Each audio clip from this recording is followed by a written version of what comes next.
Hello বন্ধুরা, আজ আমি তোমাদের কাছে নতুন একটা রেসিপি নিয়ে এসেছি। আজ আমি চিংড়ি মাছের মাথা দিয়ে সিম বাটা বানিয়ে তোমাদেরকে দেখাবো। এই সিম বাটা তৈরি করতে দেখো আমার কী কী লাগছে, তোমাদেরকে দেখো দেখিয়ে দিচ্ছি। এখানে দেখো চিংড়ি মাছের মাথা আমি নিয়েছি, এখানে দেখো সিম আমি নিয়েছি, ঠিক এইভাবে দেখো কেটে নিয়েছি। পেঁয়াজ রয়েছে, রসুন রয়েছে, ধনে পাতা আছে, কাঁচা লঙ্কা আছে, শুকনো লঙ্কা রয়েছে, কালো জিরে রয়েছে। কড়াইয়ে দেখো তেল দিয়েছি, শুকনো লঙ্কা দেখো দিয়ে দিচ্ছি, কালো জিরে দেখো দিয়ে দিচ্ছি,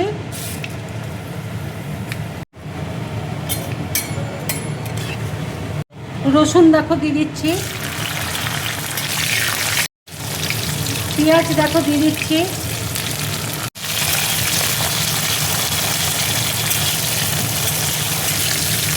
এবার দেখো সিমটা দিয়ে দিচ্ছি।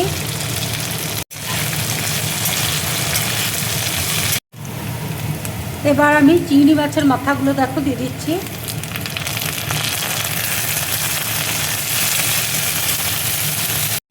আন্দাজ মতো দেখো নুন দিয়ে দিচ্ছি, দেখো দিয়ে দিচ্ছি,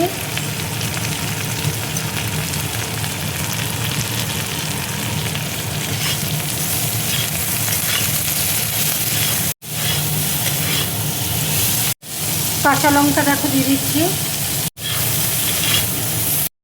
চিংড়ি মাছের মাথাটা দেখো ভাজা হয়ে গেছে। এবার আমি ধনে পাতা কুচি দেখো দিয়ে দিচ্ছি।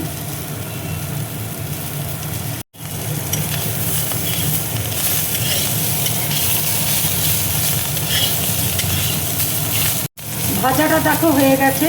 এবার আমি গ্যাসটা অফ করে দিচ্ছি। ঠান্ডা হলে আমি মিক্সিতে বেটে নেব।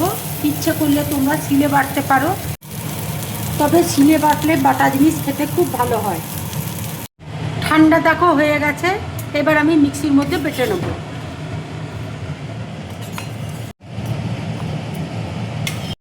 মিক্সিতে দেখো বেটে নিয়েছি।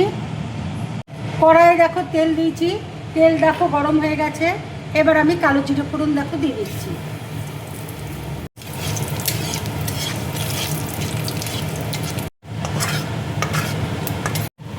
এবার দেখো বাটাটা আমি দিয়ে দিচ্ছি। বাটার মধ্যে দেখো আগে আমি নুন দিয়েছি, সেই জন্য আমি আর নুনটা দিচ্ছি না। এইভাবে শিম আর চিংড়ি মাছ বাটা করে তোমরা গরম ভাতের সাথে খাবে, খুব ভালো লাগবে খেতে। বাটাটা দেখো হয়ে গেছে। এবার আমি গ্যাসটা অফ করে দিচ্ছি।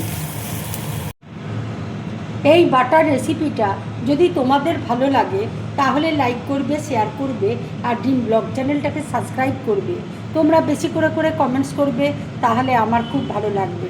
নমস্কার।